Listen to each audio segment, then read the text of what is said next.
오늘 저희 함께 보실 하나님 말씀 사도행전 19장 10절부터 20절까지 말씀입니다.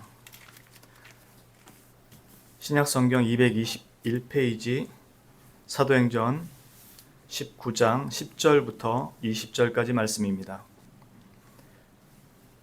사도행전 19장 10절부터 20절까지 말씀 다 찾으신 줄로 알고 제가 봉독하도록 하겠습니다. 두 해 동안 이같이 하니 아시아에 사는 자는 유대인이나 헬라인이나 다 주의 말씀을 듣더라. 하나님이 바울의 손으로 놀라운 능력을 행하게 하시니 심지어 사람들이 바울의 몸에서 손수건이나 앞치마를 가져다가 병든 사람에게 얹으면 그 병이 떠나고 악귀도 나가더라. 이에 돌아다니며 마술하는 어떤 유대인들이 시험 삼아 악귀 들린 자들에게 주 예수의 이름을 불러 말하되 내가 바울이 전파하는 예수를 의지하여 너희에게 명하노라 하더라. 유대의 한 제사장 스게와의 7 아들도 이 일을 행하더니 악귀가 대답하여 이르되 내가 예수도 알고 바울도 알거니와 너희는 누구냐 하며 악귀 들린 사람이 그들에게 뛰어올라 눌러 이기니 그들이 상하여 벗은 몸으로 그 집에서 도망하는지라. 에베소에 사는 유대인과 헬라인들이 다 이 일을 알고 두려워하며 주 예수의 이름을 높이고 믿은 사람들이 많이 와서 자복하여 행한 일을 알리며 또 마술을 행하던 많은 사람이 그 책을 모아가지고 와서 모든 사람 앞에서 불사르니 그 책값을 계산한즉 은 5만이나 되더라. 이와 같이 주의 말씀이 힘이 있어 흥왕하여 세력을 얻으니라. 아멘. 오늘 나오는 말씀은 많은 사람들이 오늘날에도 여전히 있으면 좋겠다 하는 희망사항이 가득한 내용이죠. 결론적으로 말한다면 오늘날에도 여전히 일어나는 일입니다. 여전히 일어나고 일어날 수 있는 일입니다. 다만 그것이 어떤 한 개인, 즉 사도라고 불리는 어떠한 개인에게 주어진 것이 아니라 하나님의 역사로 여전히 교회 안에서는 일어날 수 있는 일이라는 것입니다. 우리가 믿고 구하는 것에 대해서 하나님은 응답해 주십니다.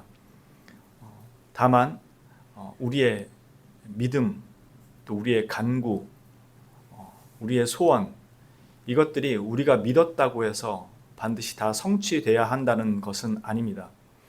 하나님께서 필요에 따라 거기에 하나님의 때에 맞춰서 응답을 주시는 거죠. 오늘 이 내용에 바울의 행한 일들에 대해서 자세히 살펴보면 우리나라 말로 고쳐서 보자면 그렇습니다. 먼저 그 전에 두 해 동안 이같이 하니 아시아에 사는 자는 유대인이나 헬라인이나 다 주의 말씀을 듣더라 이렇게 되어 있는데 왜 그렇게 됐었냐면 8절에 보면 바울이 회당에 들어가 3달 동안 담대히 하나님 나라에 관하여 강론하며 권면하되 어떤 사람들은 마음이 굳어 순종하지 않고 무리 앞에서 이 도를 비방하거늘 바울이 그들을 떠나 제자들을 따로 세우고 두란노 서원에서 날마다 강론하니라. 그러면서 두 해 동안 이렇게 가르쳤다고 얘기합니다. 즉 바울 사도가 그 이전에는 예수 그리스도는 메시아라는 걸 가르쳤고요. 아볼로 역시도 예수 그리스도가 메시아라는 것을 성경을 가지고 유대인들과 맞서서 성경의 말을 증언했다고 이야기했었습니다. 그리고 지금 바울은 회당에서 하나님 나라에 대해서 이야기했다고 말하죠. 결국 이 내용의 골자는 그겁니다. 예수 그리스도께서 이 땅에 하나님 나라를 가지고 오셨다라는 거고요. 그분의 죽으심과 부활이 그것을 가능케 했다는 것입니다. 즉 모든 이 내용은 예수 그리스도께로 귀결되는 내용을 바울 사도가 복음을 전했던 것이죠. 그런데 오늘날에도 우리가 동일하게 사람들로부터 듣는 얘기지만 그렇게 좋은 거면 너나 믿어라 라는 그 비방을 듣게 됩니다. 바울 사도 역시 3달 동안이나 이 말씀을 전했지만 강력하게 비방하고 반대하는 자들로 인해서 제자들을 따로 세우고 그들을 데려다가 특별히 말씀을 가르칩니다. 이 일을 2년 동안 계속하다 보니까 아시아에 사는 유대인이나 헬라인이나 다 주의 말씀을 듣더라라는 것은 그 사람들이 다 주의 말씀을 믿었다라는 게 아니라 그 지역에 사는 모든 사람들이 이 복음을 한 번씩은 다 들어봤었다는 것입니다. 여기에 비로소 바울 사도의 이적이 나오는 겁니다. 즉 이것이 하나님의 말씀이라는 것과 이것이 사실이라는 것을 증언하는 증거로 이 이적이 등장을 하고 있는 것이지, 이런 일을 일으키는 것이 복음의 목적이 아니라는 것을 이야기하는 것입니다. 여기 하나님이 바울의 손으로 놀라운 능력을 행하게 하시니 이렇게 되어 있는데, 이게 우리나라 말로 이렇게 되어 있지만 원래 원문을 따져서 본다면 주어는 하나님입니다. 주어는 하나님이고 동사는 행하셨다라는 거예요. 우리나라 말로 행하게 하시니 이러니 마치 바울이 한 것처럼 보이는데, 원래 이 동사는 그냥 행하셨다라는 거예요. 그러니까 주어는 하나님이고 동사는 행하셨다라는 거고 목적어는 놀라운 능력을, 그러니까 완전한 문장은 뭐냐면 하나님이 놀라운 능력을 행하셨다라는 거예요. 거기에 따라 나온 보충어가 뭐였냐면 바울의 손을 통해서예요. 그러니까 실제로 문맥을 이해한다면 하나님께서 직접 그 일을 하신 것이고 단지 바울의 손을 통해서 하셨다라는 게 사실 이 내용입니다. 왜 그러면 하나님께서는 이렇게 하셨는가? 아까 말씀드린 것처럼 바울이 예수는 그리스도라고 증언을 했는데 그 그리스도가 어떤 그리스도이냐를 바로 이 사건을 통해서 보여준다는 거죠. 그러니까 바울이 행한 모든 이적들은 하나님께서 보내신 그리스도가 무슨 일을 하신 분이신가를 증거하는 그 증거로 다 나타나는 거지, 아픈 사람 고쳐주고 귀신 쫓아내고 하는 것들이 신의 능력을 보여주는 그 자체의 목적이 아니라는 것입니다. 왜냐하면 인간이 타락으로 말미암아 죄가 들어오고 그러므로 말미암아 세상에 병과 모든 악이 들어온 것들에 대해서 하나님 나라가 도래함으로써 그것이 다 세력을 잃고 깨졌다라는 것을 이 사건들을 통해서 보여주는 거거든요. 그러니까 그리스도께서 오셔서 하신 일이 죄와 사망에서 우리를 구원하셨고 죄로부터 악으로부터 우리를 구원하셨다라는 것을 보이기 위해서 병도 죽음도 모두 죄로 인해서 들어왔다라는 사실을, 이 죄가 들어와서 악이 들어와서 생긴 이 모든 것들을 오히려 거스르는 것을 통해서 그것이 그리스도께서 이 땅에 하나님의 나라를 가져왔다라는 것을 증언하는 것입니다. 다시 말해서 죽은 자를 살린다라는 것, 즉 죄가 들어와서 죽음이 왔는데 죽은 자가 살아난다는 건 죄가 주장을 할 수 없게 되었다라는 거잖아요. 그걸 보여주는 거죠. 병 역시 그런 것이고 모든 악 역시 죄로 들어온 것을 그리스도께서 다 바로 잡으셨고 회복시키셨고 새롭게 하셨다라는 것을 이 바울 사도의 이런 일들을 통해서 보이시는 거예요. 그래서 하나님께서 바울 사도를 통해서 이적들을 행하시고 병든 자를 고치시고 악한 영들에게 붙들린 자를 고쳐주시는 하나님의 자비와 능력과 은혜와 사랑을 이렇게 보여주시는 것입니다. 즉 실제로 이 땅에 하나님 나라가 도래했다라는 것을 보여주는 겁니다. 그리고 그 도래를 가지고 오신 분이 그리스도였고 그리스도께서 하신 일이 바로 우리를 죄와 사망에서 구원한 거지, 이 사람들이 생각하던, 그리고 지금도 오늘날 사람들이 생각하는 신, 그 개념을 바울이 그렇게 이해해서는 안 된다라는 것을 가르쳐 주는 겁니다. 아주 간단합니다. 우리가 신을 믿는 이유는 뭐죠? 간단해요. 이 땅에서 살아가는데 너무 힘들어요. 근데 나로서는 그걸 할 수 있는 능력이 없어요. 그러니까 어떻게 해요? 신의 힘을 빌려서 그것을, 그 어려운 문제를 대신 처리하고 싶은 거예요. 그래서 치성을 들이고 정성을 다하고 신을 움직이기 위해서 여러 가지 신이 기뻐할 만한 일을 한다는 거죠. 그게 교회 안에 그대로 들어와 있다니까요. 그래서 교회 안에서 모든 충성, 헌신, 헌금 모든 게 다 하나님을 움직이기 위해서 하는 게 기본 바탕이 되어 있다고요. 그게 한국에 가지고 있는 그냥 토속적인 문화였기 때문에 기독교가 들어왔을 때도 동일한 그 모습 속에서 들어왔다고요. 성경이 말씀하시는 건 뭐냐면 하나님이 너희를 먼저 사랑하셔서 그 모든 일들을 이루시고 우리에게 그걸 그저 값없이 주셨다라고 선포를 하고 있는 거예요. 그런데 우리는 계속 그것을 하나님께로부터 타내야 하는 것처럼 딜을 하려고 한다는 거죠. 거래를 하려고 계속.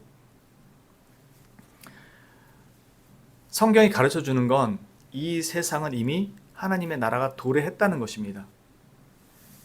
그래서 하나님께서 바울을 통해 보여주시는 것이 하나님 나라가 이미 이 땅에 도래했다라는 그 사실을 바울이 하는 일들을 통해서 보여주시는 거예요. 그 땅에 사는 악한 영들과 힘겨루기 싸움을 하고 있는 게 아니에요. 이미 온 세상이 하나님 나라가 도래했다는 사실을 선포하는 겁니다. 그걸 보여주는 거예요, 가시적으로. 바울이 특별해서가 아니라 하나님이 바울을 통해서 일하고 있다는 사실을 보여주신다는 거죠. 바울은 그냥 도구라는 점입니다. 그런데 만일 이게 하나님께서 각 사람을 불러서 그들에게 나눠주신 은사가 아니라면, 개인 누군가가 다른 사람에게 나누어 주고 있는 것이라면 그 은사는 도대체 누가 준 거냐 이거죠. 성경은 뭐라고 말하냐면 이 은사를 한 성령께서 주셨다고 말씀해요. 고린도전서 12장 8절부터 11절까지 말씀이에요. 같이 한번 볼게요. PPT 말씀을 한번 보세요. 고린도전서 12장 8절부터 11절까지 말씀입니다. 어떤 사람에게는 성령으로 말미암아 지혜의 말씀을, 어떤 사람에게는 같은 성령을 따라 지식의 말씀을, 다른 사람에게는 같은 성령으로 믿음을, 어떤 사람에게는 한 성령으로 병 고치는 은사를, 어떤 사람에게는 능력 행함을, 어떤 사람에게는 예언함을, 어떤 사람에게는 영들 분별함을, 다른 사람에게는 각종 방언 말함을, 어떤 사람에게는 방언들 통역함을 주시나니 이 모든 일은 같은 한 성령이 행하사 그의 뜻대로 각 사람에게 나누어 주시는 것이니라. 즉 이 모든 은사들은 성령께서 그 교회를 세우기 위해서 각 사람에게 필요에 따라 나눠주시는 것이랍니다. 어떤 누군가가 다른 사람에게 이렇게 전이해서 주는 게 아니에요. 성령께서 나눠주시는 거죠. 그러니까 안수에서 무언가가 됐다라고 하는 것은 그가 그 사람에게 안수를 통해서 준 게 아니고 하나님께서 안수라는 방식을 통해서 그 사람들에게 나눠준 거지, 그가 가지고 있는 능력을 안수를 통해서 전가해 준 게 아니라는 뜻이에요. 다시 말해서 지금 바울 사도가 그 땅에서 행하고 있던 일들은 하나님의 나라가 온 세상에 임했다라는 거지, 이 땅에 바울 사도가 와서 그 땅에 살고 있는 악한 영들과 힘겨루기 싸움을 하는 게 아니에요. 그렇게 되면 바울 사도는 가는 곳마다 그 악한 영들과 힘겨루기 싸움을 해야 돼요. 즉 여러분들이 흔하게 알고 있는 그 땅밟기 기도를 해야 된다는 거라고요. 매번 갈 때마다. 그러면 그리스도는 이 땅에만 와 있는 거지 온 세상에 와 있는 게 아니란 소리예요. 그리스도가 오실 때는 이미 이 모든 세상을 다 통치권 아래 두신 거예요. 그러니까 그리스도의 통치가 미치지 않는 영역이 없다고요. 그걸 가서 땅밟기 기도를 해야 되는 게 아니라고요. 여기서 그냥 기도를 할 수 있는 것이라고요. 왜냐하면 이미 주님 나라가 임했기 때문에. 그래서 가가지고 일부러 그 땅 가가지고 그 땅에 사는 악한 영들과 대적해서 싸우는 기도가 아니라고요. 선악의 싸움이 아니라고요. 이 악은 하나님의 허락이 없이는 단 하나도 아무것도 할 수가 없어요. 이 악이 활동하는 건 하나님께서 잠시 허락하신 거라고요. 근데 뭐 가가지고 그들과 막 힘겨루기 싸움을 해요. 하나님께서 그들과 힘겨루기 싸움을 하는 게 아니라고요. 하나님은 하나님의 통치, 하나님의 일을 위해서 이것들을 사용하고 있을 뿐이지. 즉 이것들이 활개치고 돌아다니게 잠시 묵과하시고 허용한 거지, 하나님은 어떻게 하실 수가 없어가지고 일단 냅두고 여기에부터 하나씩 싸워나가서 땅을 점령하는 땅 따먹기 싸움을 하시는 것이 아니라는 거예요. 바울 사도는 하나님의 통로로서 하나님의 나라가 임했다는 사실을 가시적으로 보여주고 있는 도구에 불과하지, 그가 하나님의 능력을 받아서 어디 가서 악한 영들과 힘겨루는 싸움을 하는 그런 하나님의 능력을 과시하거나 드러내는 존재로서 온 게 아니라는 뜻입니다. 즉 바울이 전한 것은 예수 그리스도예요. 그래서 우리가 본 이 말씀에 사람들이 바울의 몸에서 수건을 가져다 놓기만 해도 귀신이 나가자 이에 돌아다니는 마수라는 어떤 사람 유대인들이 시험 삼아 악귀 들린 자에게 주 예수의 이름을 불러 말하되 내가 바울이 전파하는 예수를 의지하여 너희에게 명하노라 라고 얘기합니다. 즉 바울은 예수 그리스도를 전하는 거지 어떤 능력 행하는 것을 주 목적으로 삼지 않았던 거예요. 그래서 다른 사람들이 그걸 보고 예수 그리스도의 이름으로 나도 전한다, 명한다 라고 얘기를 하는 겁니다. 바울이 의지하는 바로 그 예수의 의지에서. 그래서 이 사람들은 이 시험 삼아 이 일을 했던 유대인들은 바울이 전하는 그 복음의 실제적인 핵심을 몰랐기 때문에 그들은 자신들이 가지고 있던 주술, 주문, 그걸로 바울이 쫓아내는 걸로 생각을 한 거예요. 그래서 바울이 가진 주문이 주 예수 그리스도의 이름으로 명하노니 귀신아 물러가라, 이게 주문으로 알고 있었던 거예요. 그래서 자기들도 그 주문을 가지고 와서 그렇게 실행을 했던 거죠. 그러니 당연히 안 되죠. 바울 사도가 하는 대로 따라한다고 되는 게 아니었어요. 그건 하나님께서 사도들과 선지자들과 사도들이 더 위에 교회를 세우기 위해서 그들에게 허락하신, 그들만에게 베풀어 주신 은사였고, 이 바울은 주 예수 그리스도를 증거하는 복음을 전하는 거였고, 그 복음이 사실이고 실제라는 것을, 하나님만이 참된 신이라는 것을 증거하기 위해서 이 능력들이 그들을 통해서 나타났던 것일 뿐입니다. 그러니 이 사람들이 자신들이 알고 있는 주문, 주술서를 가지고 와서 그걸 행하면 될 줄로 알았는데 안 됐던 거죠. 그래서 대제사장 스게와의 아들 7아들이 똑같이 흉내를 내지만 오히려 귀신들이 달려들어서, 악한 영들이 달려들어서 괴롭힙니다. 옛날에 이 일이 실제였다는 사실이 그 문서들 속에 나와요. 그 프린스턴 신학교에 가면 있는, 도서관에 가면 있는 책들이나 파리에서 발견된 그 주문서들, 주술사들의 주문서에 보면 그런 내용이 나옵니다. 내가 히브리인의 하나님 예수를 힘입어서 명령하노니 악하고 더러운 영들아 물러가라 라는 주문서가 파리에서 있던 그 주문 외우던 점성술사들, 그들의 주문서에도 포함이 되어 있고, 프린스턴 신학교에 있는 도서관에 있는 또 그 당시에 있었던, 오래전에 있었던 고대 주문서에도 이 내용들이 들어가 있어요. 그러니까 실제로 이 일들을 보고 그렇게 행했던 사람들이 있었다는 거죠. 그러나 당연히 될 리가 없죠. 이게 어떤 걸 의미하냐면 오늘날 우리도 똑같다라는 겁니다. 우리도 실제로 주님에 대한 믿음은 없으면서 예수 그리스도의 이름으로, 무서우니까, 들은 건 있으니까 예수 그리스도의 이름으로 명하노니 귀신아 물러가라 열심히 외우죠. 안 되는 사람은 주기도문하고 사도신경 열심히 외워요. 막. 이게 어떤 거냐면요, 사무엘상 4장에 가면 블레셋과 이스라엘이 싸움을 하는 장면이 나와요. 전투하는 장면이 나오는데 자기네가 밀려요. 그래서 그 사람들이 선택한 게 뭐죠? 언약궤를 가져오라 그래요. 언약궤가 이스라엘 본진에 들어오니까 이스라엘이 난리가 났어요. 드디어 싸움 이겼다. 언약궤가 왔다. 근데 그 싸움의 전투의 결과는 이스라엘이 완전히 패배를 해요. 그리고 언약궤를 뺏겨요. 언약궤가 있으면 이길 줄 알았다 이거죠. 하나님 앞에 말씀을 순종하고 경건하며 주님을 믿고 의지하는 백성으로 삶은 하나도 안 살고 언약궤가 있으면 자기네가 이길 줄 알았던 거예요. 근데 그 언약궤를 뺏긴다고요. 오늘날 우리가 가지고 있는 게 그런 거라는 거죠.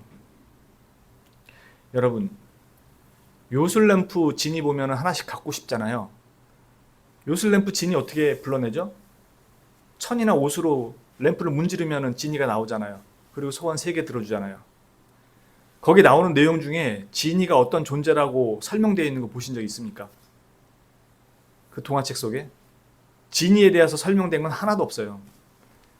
요술 램프라는 것과 요술 램프 안에 지니가 살고 있다는 것과 그 지니가 나와서 소원 들어준다는 내용만 있지, 지니가 어떤 존재라는 것에 대한 설명은 전혀 없어요. 우리는 어떻게 하면 하나님을 불러낼 수 있을까에 관심이 있지, 하나님이 어떤 분이신가에 대해서는 조금도 관심 없다고요. 요술램프 지인처럼 여호와 하나님, 주 예수 그리스도를 불러내서 그분의 능력을 내 삶에 적용시키는 것에 관심이 있지, 그분이 어떤 분인가에 대해서는 조금도 관심이 없는 게 사실이라고요. 우리의 실제적인 신앙생활의 모습이라고요. 사무엘상을 통해서 보여주는 것도 그렇고 일상의 삶을 통해서도 보여주는 것도 그렇고 지금 여기에 나와 있는 내용도 그렇다는 겁니다. 여러분, 상상해 보십시오. 하나님 앞에 경건하게 살지도 않고 온통 우상 숭배하고 더럽고 추악한, 그때 한번 말씀드렸죠. 그 바알과 아세라를 섬기는 사람들은 여사제들과 잠자리를 가지는 게 신앙 의식이었다고. 그 타락하고 추잡한 그 사람들이 살아가는 그 삶 속에 자신들이 언약궤를 갖고 와서 하나님께 저 블레셋과 싸워서 이기게 해달라고 막 큰소리치고 부르짖고 있는데 그 자리에 하나님께서 그 추악하고 더러운 사람들의 전투를 이기기 위해서 득달같이 달려오고 있는 모습을 한번 상상해 보세요. 온통 썩어 문드러지고 추악한 사람들이 외치는 그 부르짖음에 하나님이 도와주겠다고 득달같이 달려오는 그 모습을 상상을 해보라고요. 신이라는 존재가. 그거 섬찟하지 않아요, 그거? 그런 신이 나의 신이라면? 우리가 그런 삶을 살면서 주님 앞에 도와달라고 외치고 있는 그 삶을 산다니까요. 경건해야만 하나님이 응답을 해주신다는 의미가 아니라 우리가 하나님을 어떻게 이해하고 있는지를 우리의 삶을 통해서 보라고요. 정말 이 모습 생각하면 등골이 오싹해집니다. 정말로 그런 나를 도와주고 오고 계시다면 저분이 정말 하나님일까라는 생각이 들 만큼 등골이 오싹해요. 내가 그러고 있는데 나의 소원을 들어준다? 제 생각에 그건 하나님이 아니라 악한 영이 나를 미혹하기 위해서 도와줬을 것 같아요. 거룩하신 하나님이라면 내가 그렇게 행하고 있는 것에 대해서 그렇게 쉽게 응답해 주실 것 같지 않습니다. 오히려 나를 정신 차리게 해주시지. 주님은 우리가 주문이나 주술, 열성이나 치성으로 컨트롤할 수 있는 분이 아니에요. 그렇다고 믿음으로 컨트롤할 수 있는 분도 아닙니다. 주님은 내가 네게 다 베풀었다고 이미 말씀하신 것이고요. 그걸 믿음으로 받아 누리라고 말씀하는 거죠. 다윗이 압살롬에 의해서 쫓겨날 때가 있었습니다. 압살롬이 반역을 해서. 사무엘하 15장 23절 24절 이하에 나오는 말씀인데요. 다윗이 압살롬이 반역하면서 예루살렘을 장악하게 되자 도망가게 됩니다. 보라, 사독과 그와 함께한 모든 레위 사람도 하나님의 언약궤를 메어다가 하나님의 궤를 내려놓고 아비아달도 올라와서 모든 백성이 성에서 나오기를 기다리도다. 왕이 사독에게 이르되 보라, 하나님의 궤를 성읍으로 도로 메어가라. 만일 내가 여호와 앞에서 은혜를 입으면 도로 나를 인도하사 내게 그 궤와 그 계신대를 보이시리라. 다윗이 압살롬에 의해서 도망갈 때 사독과 제사장들과 아비아달과 제사장들이 이 언약궤를 메고 나옵니다. 당연히 언약궤를 같이 가져가야 되니까. 그때 다윗이 그걸 도로 예루살렘에 갖다 놓아라 라고 얘기합니다. 그게 온다 그래서 만사형통한 게 아니라는 것을 다윗이 알기 때문입니다. 그래서 만일 하나님께서 나를 용서하시고 다시 부르신다면 그 언약궤가 있는 곳으로 나를 부르시리라 라고 얘기하는 겁니다.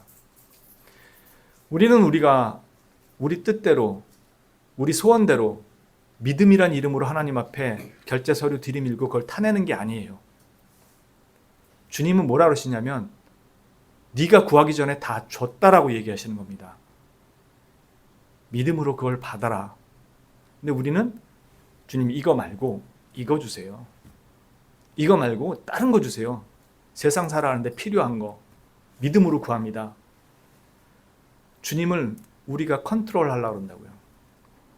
그래서 언제나 우리의 1순위는 내 삶, 내가 이 땅에서 살아가는 삶, 내 가족, 내 자녀, 그게 다 1순위가 돼요. 그리고 이 1순위를 그럴듯하게 포장해서 주님 밑에다 숨겨놓은 것처럼, 그래서 주님 이름으로 도와주시고 구하십시오라고 다 포장되어 있어요. 어떻게 할 수 있냐고요? 너무 간단합니다. 우리의 일상적인 신앙생활 자체가 이미 세상에 익숙해서 세상 것으로 살아요. 그냥 날마다 기도하고 날마다 은혜를 구해야 되는 그 삶은 어려울 때만 찾고 어려울 때만 구하지 늘 그러질 않아요.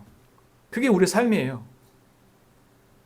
그래서 하나님이 1순위가 아니라 내 가정과 내 삶이 그냥 1순위가 되어 있어요. 그래서 주님은 요거를 위해서 등장해야 되는 분. 근데 그분을 어떻게 등장시킬까? 헌금 잘하고 열심히 신앙생활 하는 척하고 하나님 보시기에 좀 신앙생활인 다운 그 모습이 하나님을 움직일 수 있을 것이라고 생각하는 것이 너무 많다는 거죠. 전에도 말씀드렸지만 하나님을 움직이는 건요, 상한 심령이에요. 상한 심령. 내가 이렇게밖에 안 되는 존재입니다라는 걸 주님 앞에 솔직하게 기도하고 은혜를 구하는 겁니다. 나는 하나님의 은혜 없이는 아무것도 안 되는 존재입니다. 열심을 낸다고 내지만 아무것도 할 수가 없습니다. 사실 주님 앞에 보이는 충성도 다 내 삶을 위한 거지 주님을 위한 것이 아닙니다. 솔직하게 주님 앞에 진솔하게 고백하세요. 왜? 그게 우리니까. 제가 전에도 말씀드렸죠. 목사들 돈 많으면 나가서 전도 안 해요.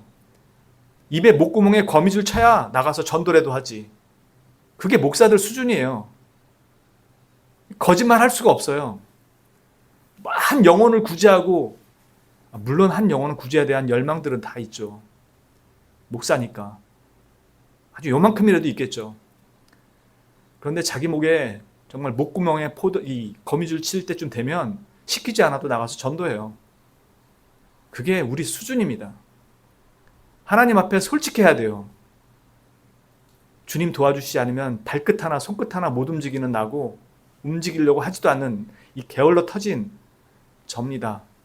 여기에 하나님의 은혜와 능력이 나타나는 거지, 하나님을 감동시켜서 무언가를 타내는 곳에 하나님의 은혜와 능력이 나타나질 않아요. 바울 사도가 능력을 행할 수 있는 건 약한 데서 온전해졌기 때문이지 그가 뭔가 특별해서가 아니라는 겁니다.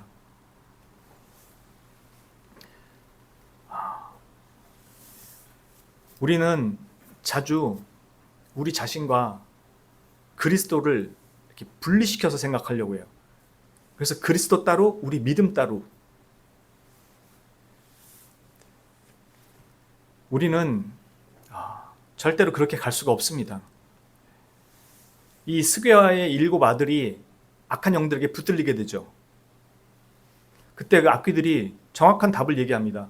내가 바울도 알고 예수도 안다. 근데 너 누구냐? 이유는 하나입니다. 그리스도와 연합된 자가 아니니까. 왜? 믿음이 없는 자니까. 우리는 믿음으로 그리스도와 연합되어 있는 거예요. 다른 조건이 없습니다. 그냥 은혜를 믿음으로 받아서 그리스도와 연합되어 있는 겁니다. 이 말은 우리의 믿음은 그리스도 밖에 따로 있다는 게 아니에요. 그래서 믿음으로 무엇을 구합니다라고 하나님과 우리를 이렇게 별개로 띄워놓고 믿음으로 이 사실을, 이 둘 사이를 연결하고 있는 게 아니라는 거예요. 우리는 그리스도와 연합이 되어 있기 때문에 우리 안에서는 믿음이라는 게 생긴 거라고요. 그런데 이 믿음은, 그리스도에 대한 믿음은 가졌지만 하나님께서 베푸시는 은혜와 사랑에 대한 믿음은 아직 성장이 안 됐기 때문에 믿음으로 믿음에 이르게 하는 과정을 걷게 된다고요. 이게 성화의 과정을 통해서 나타나는 거예요. 이게 성화라는 과정을 통해서 나타난다고요. 능력 행함의 과정이 아니라 믿음의 성장이 성화라는 과정을 통해서 나타난다고요. 그게 이상하지 않아요? 내 믿음이 자라는데 왜 성화의 과정을 통해서 자라지? 능력이 많이 행해지고 기적이 많이 행해지면 믿음이 자랄 것 같은데 그게 아니라 성화라는 과정을 통해서 믿음이 자란다고요. 성화는 어떤 거라고 말씀드렸다고요? 성화는 내 자신이 부서져 가는 거라고요. 거룩해져 가는 게 아니고. 우리의 거룩은 내 자신이 비어지고 그 자리에 그리스도가 채워져서 거룩해져 가는 겁니다. 그러니까 나는 할 수 없다는 사실 앞에 겸손해져 가는 그 과정을 통해서 우리의 신앙이 성장을 해요. 그렇게 하나님은 우리의 믿음을 한 단계씩 한 단계씩 이끌어 가시고 성장시켜 가시는 것입니다. 그러니까 이 믿음은 그리스도와 우리가 별개로 떨어져서 있는 게 아니라 그리스도와 연합된 상태에서 성장시켜 나가게 되는 겁니다. 우리는 그리스도 밖에 있어서 믿음으로 그리스도랑 우리를 자꾸 붙들어 매는 게 아니고 이미 붙들려 매 있는 존재로서 믿음으로 그리스도에게 붙들려 있다는 사실을 확인해 나가는 그 과정에서 성장되는 것입니다. 그런데 우리는 이걸 별개로 띄워놓고 자꾸 믿음으로 다른 것들을 구하고 채우려고 하는 거죠. 우리의 믿음은 우리가 가지는 확신이 아니라 그리스도께서 우리의 확신이 되었다는 것을 말하는 겁니다. 그리스도 자신이 우리 믿음의 확신이 되신 거예요. 그래서 우리 믿음은 흔들리고 요동을 칠지라도 그리스도께서 우리를 자신과 묶으셨기 때문에 우리의 어떠함에 의해서 하나님의 사랑과 긍휼과 자비가 흔들리지 않는다라는 사실을 연합된 사람이기 때문에 배워가는 겁니다. 일상을 통해서. 그렇게 믿음이 성장해 가는 거지 따로 떨어져서 우리가 신념 가지고 확신 가져서 믿음이 성장해 가는 게 아니에요. 그래서 성화를 통해서 믿음이 성숙해 가는 겁니다. 믿음으로 믿음에 이르게 하니 이 말이 확신을 가지고 우리가 우리 안에서 만들어 가지고 신념을 새기는 것이 아니라는 것을 기억하십시오. 우리의 믿음은 그리스도께서 우리의 확신이 되어 주셨다는 것에 있지 우리 안에 있지 않습니다. 그분이 나를 먼저 찾아오셔서 믿음을 주셨다는 것이 우리가 가질 수 있는 확신입니다. 그 증거가 뭐냐고 말씀하신다면 이미 말씀드린 것처럼 우리가 죄인 되었을 때, 하나님과 원수 되었을 때, 불경건했을 때 이미 우리를 위해서 그 아들 예수 그리스도를 내어주셨다라는 것으로 우리에 대한 하나님의 사랑을 확증하신 것으로 알 수 있다는 것이죠. 결국 믿음은 그리스도와 우리를 분리시켜서 우리가 그리스도 밖에서 믿겠다고 백날 외치고 절규하고 부르짖는 것이 아닙니다. 우리와 그리스도를 뗄 수 없는 유일한 이유가 그분이 우리를 하나로 묶으시고 죽으시고 부활하셨기 때문입니다. 성경은 이걸 다른 말로 그리스도의 은혜와 하나님의 사랑이라고 부르는 거고요. 우리에게 이것이 외부로 나타날 때 그걸 믿음이라고 부르고 있는 것일 뿐입니다. 이게 어떤 의미를 가질까요? 여러분은 믿음이 이런 거라고 처음부터 알고 시작하셨나요? 이런 믿음을 가져야만 진짜 믿음, 진짜 구원받은 믿음이라고 얘기할 수 있나요? 우리 믿음은 처음에 그렇게까지 다 알고 시작하지 않았습니다. 오늘 19장 18절 말씀 보면 이렇게 말씀합니다. 믿은 사람들이 많이 와서 자복하여 행한 일을 알리며 또 마술을 행하던 많은 사람이 그 책을 모아가지고 와서 모든 사람 앞에서 불사르니 이렇게 얘기합니다. 즉 믿은 사람들이 와서 많이 자복하고 회개하고 자신들의 행한 일을 알렸다라고 얘기해요. 왜냐하면 그들은 믿음을 가졌으면서도 여전히 이 에베소라는 지역에 마술과 주술과 점성이 엄청나게 횡행하던 곳이었기 때문에 그들 역시도 거기 가 있었다는 겁니다. 마치 오늘날 권사님들, 장로님들, 집사님들이 점집 가서 점 보듯이 이들도 역시 그러고 있었다는 겁니다. 우리는 미성숙하고 자기 중심적이어서 믿음도 자기 중심적으로 생각하고 싶고 그렇게 믿고 싶어 합니다. 그럼에도 하나님은 이런 자기 백성들에게 긍휼과 은혜를 베푸시고 그들의 믿음이 바로 설 때까지 인도하시고 기다리십니다. 바울의 이 일이 바로 하나님의 그 은혜와 영광을 드러낸 것입니다. 단지 능력을 드러낸 것이 아니라 복음이 무엇인가를 드러낸 거예요. 믿음이 우리 밖에서 와야 했다고 그랬잖아요. 그래서 조건을 우리가 제시하고 받은 것이 아니라고 말씀을 드렸습니다.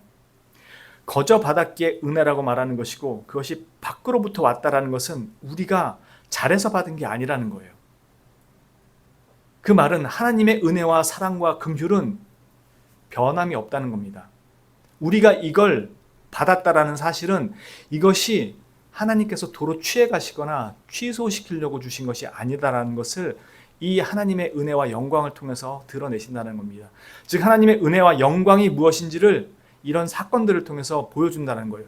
단지 하나님은 참신이시다, 하나님은 능력 있는 신이시다, 그걸 보여주는 게 아니고 바울이 복음을 전했을 거 아니에요. 그 복음에 전한 내용이 사실이라는 것을 증거하는 내용으로 등장했다는 겁니다. 그러니까 뭘 증거했냐는 거예요. 그것이 하나님이 너희를 사랑하사 너희의 죄를 용서하시고 너희를 긍휼히 여기시며 너희에게 은혜를 베푸시는 하나님이시라는 것을 바울이 전했을 거 아니에요. 그 사건을 지금 믿은 사람들 역시도 점치고 그랬던 그들에게 하나님께서 은혜를 베푸시고 계시다는 사실을 보이게 함으로써 이들이 와서 회개하고 자복했다고요. 여전히 믿는다고 하면서도 점치는 자리에 가 있던 그들에게. 그러니까 하나님의 영광이 뭐냐고 했을 때 은혜가 어떻게 나타나고 있는지를 보여주는 것이 하나님의 영광의 본질을 우리에게 알려준다는 겁니다. 우리 믿음이 바닥처럼 보여서 스게와의 아들이 그 귀신한테 억눌림 받은 것처럼 여러분들도 혹여 악한 영들이 우리에게 그러지 않을까라는 두려움을 가질 때가 있을 겁니다. 그건 다 사단의 거짓입니다. 속지 마십시오. 만일 여러분이 악귀 들린 누군가를 만났을 때 여러분이 기도하고자 하는 그 순간에 악귀가 여러분들을 비웃으며 네가 믿음 있어? 네가 나 내쫓을 수 있어? 하고 여러분들한테 뭐 조롱을 하거나 아니면 여러분들한테 확 달려들어서 지금 스게와의 아들처럼 그렇게 할까봐 두려움에 사로잡힐 때도 있을 거예요.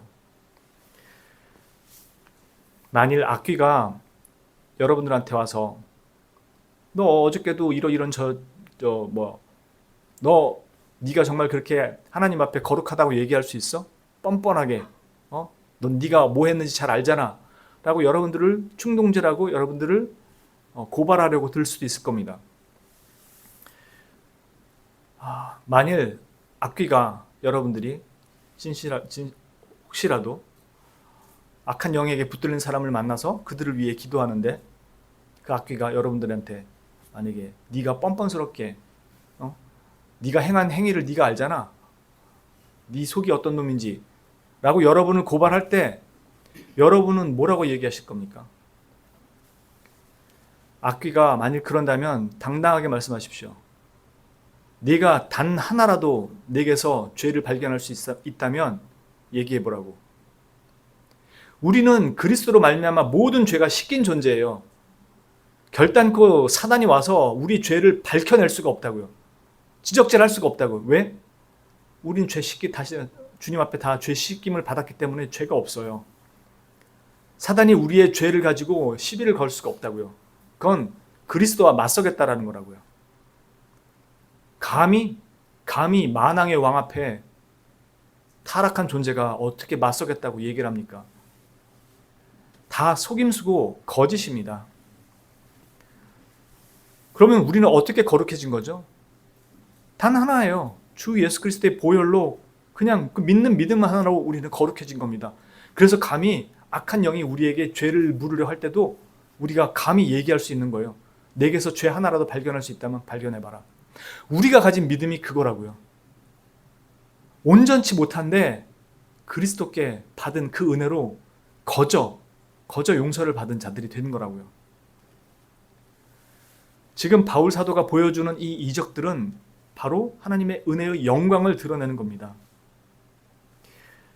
믿음의 분량이 커서가 아니라요. 우리가 믿는 믿음의 대상이 되시는 그리스도께서 거룩하시기 때문에 우리가 그 거룩을 얻은 거예요. 우리의 믿음은 연약할지라도 우리의 대상이 되시는 그분은 변함이 없으시기 때문에 그렇습니다. 우리는 이 예수 그리스도를 나의 유일한 구속주로 믿고 하나님 앞에 서는 겁니다. 그래서 하나님의 진노와 심판 앞에서 비로소 우리는 그 형벌과 저주를 면할 수 있게 된 겁니다. 심지어 의롭다고 선언을 받게 되는 것입니다. 우리의 심판주는 악귀가 아니에요. 하나님이시지. 그 하나님이 우리에게 죄를 다 일일이 밝혀내시면 한도 끝도 없습니다. 그런데 하나님께서 자기 아들을 대신 내주셔서 우리의 허물을 다 덮으신 거예요. 그래서 우리는 믿음이 연약하고 흔들릴지라도 주님 앞에 담대히 설 수 있는 존재가 된 것입니다. 그래서 이 믿은 사람들도 비로소 와서 자복하고 회개한 것입니다. 그리고 이 주술서들, 점성술, 이 책들 아무짝에도 쓸모없다는 것을 알고 다 와서 불태워버린 겁니다. 즉 세상의 것들이 내게 아무 의미가 없음을 알고 다 버린 것이죠. 여러분, 민수기 20장 1절 이하에 가보면 이스라엘 백성이 물 없다고 모세에게 시비를 거는 내용이 나옵니다. 한 번이 아니라 또 반복해서 그런 일들을 행하죠.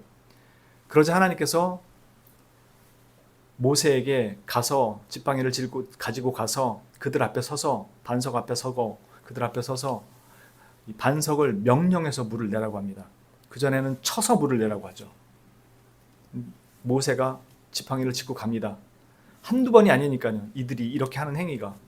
그래서 모세가 가서 어떻게 하냐면은 내가 이 반석에서 물을 내랴 너희들을 위해서 정말 너희는 정말로 그렇게 하나님의 능력과 은혜를 받으면서도 정말로 너희는 대책 없는 존재들이구나.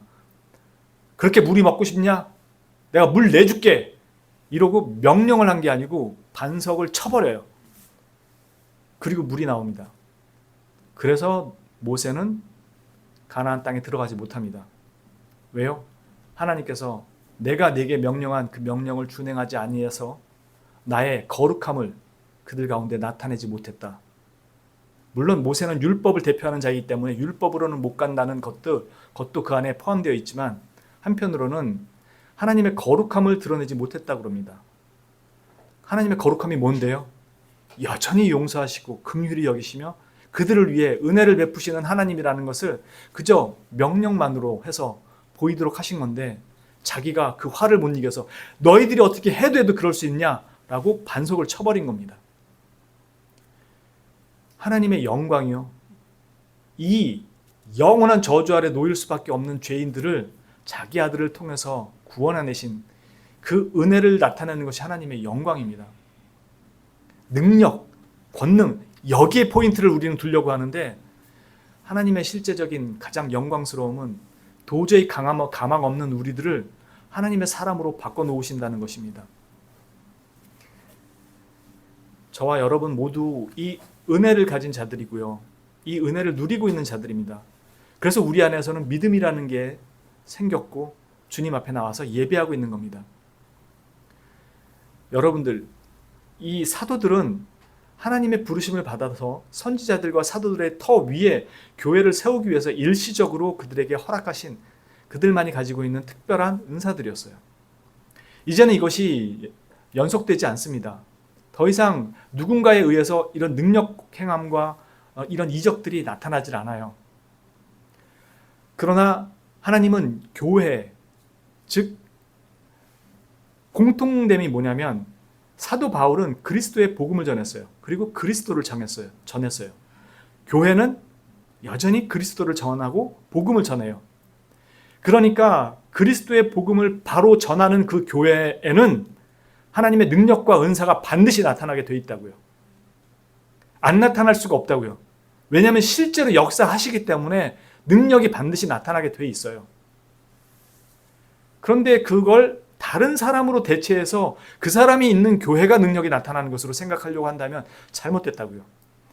사도들 그 시대로 끝이 났고 그 권능도 거기서 멈췄어요. 그 다음에 교회에 그 권능을 주셨다고. 왜? 교회에 성령께서 역사하시기 때문에 하나님의 역사는 여전히 계속된다고요. 복음이 전해지는 곳에. 근데 그 복음을 안 전하는 곳엔 하나님의 능력이 나타날 수가 없는 거죠. 그러니까 우리는 어떠한 경우라도 이 복음에서 위배되지 않기 위해서 이 복음을 있는 그대로 전하기 위해서 노력하는 것이고 그 복음을 믿고 따르는 것이고 복음대로 살려고 노력하는 것입니다. 거기에 하나님의 은혜와 능력이 나타나는 거예요. 그러니까 여러분들이 아프고 몸이 힘들고 어려운 일 있고 교회에 여러 가지 어려운 일들을 해결해야 될 일들이 있을 때 믿고 구하는 겁니다. 그건 우리에게 주신 특권이에요. 몸이 아프면 하나님 앞에 구할 수 있어요. 그리고 어려운 일이 생겼으면 하나님 이 문제를 해결해 주세요. 저에겐 해결책이 없습니다라고 구할 수 있는 특권들이 있어요. 그건 우리에게 주신 거니까. 그리고 우리는 하나님 앞에 그것을 찾고 구하고 기도합니다. 그리고 우리는 바른 복음을 전하고요. 그리고 하나님은 그 속에서 우리를 통해서 바울과 같이 우리를 통해서 여전히 일을 하십니다. 그걸 바울을 통해서 보여준 게 뭐예요? 네가 약한 데서 온전하여 짐이라. 내 능력이 온전하여 짐이라. 즉 네가 약하다 그래서 내 능력이 발휘되는 게 못 되는 게 아니다. 즉 우리가 연약하다 그래서 하나님이 우리 안에서 일 못 하시는 게 아니라고요. 우리는 교회로서의 그 직분과 역할을 수행하고 말씀을 전하고 믿음으로 살아가는 자리에 설 때 하나님의 역사는 늘 동일하게 일어난다고요. 내가 믿어서 믿습니다를 외쳐서 일어나는 게 아니라 그건 내가 허락한 것이라고 얘기하시는 거라고요. 왜요? 교회를 그리스도라는 모퉁이 돌 위에 세웠기 때문에 이 능력은 반드시 나타난다고요. 그리고 사도들과 선지자들의 터, 즉 그들의 가르침 위에 교회를 세웠다면 그 교회는 그것이 실제로 그 안에서 일어나는 일들을 볼 수 있게 되는 거라고요.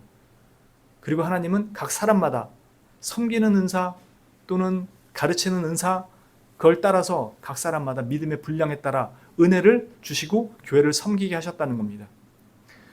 그러니 더 이상 여기 나와 있는 이런 은사들을 어떤 한 개인에서 찾거나 그런 일들에 미혹돼서 신사도 운동 같은데 거기에 관심을 두지 마시고 그렇게 되면 자꾸 한 사람에게 끌려가게 됩니다.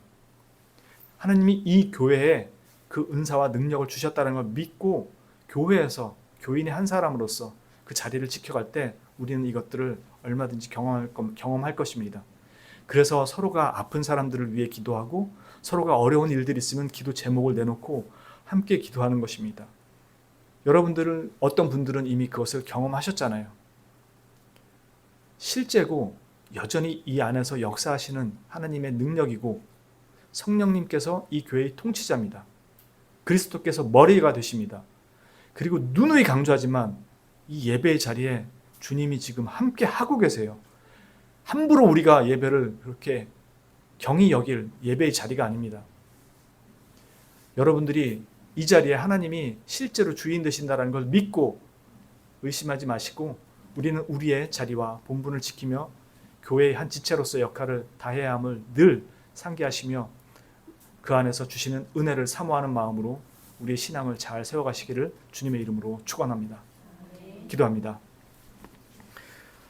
참으로 거룩하시고 우리의 유일한 구원자 되시는 주님, 사람들은 기적과 이적에 관심을 두고 늘 그런 것을 쫓기에 바쁩니다.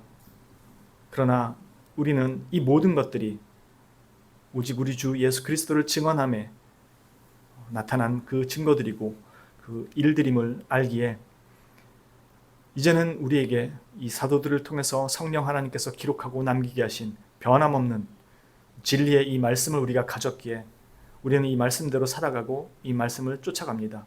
이 말씀을 믿습니다. 그럴 때 하나님께서는 교회 안에서 하나님의 놀라운 은혜와 역사를 실행하실 것이고 권능을 베푸시며 하나님의 놀라운 일들을 행하실 줄로 믿습니다. 우리에게 이 믿음을 허락하여 주시고 어떤 때든지 하나님 앞에 은혜로 믿음을 구하는 그리고 믿음으로 은혜를 구하는 저희가 될 수 있도록 역사하여 주시옵소서. 감사합니다. 거룩하시고 우리의 유일한 구원주여 인도주 되시는 구주 예수 그리스도 이름 받들어 감사드리며 기도합니다. 아멘.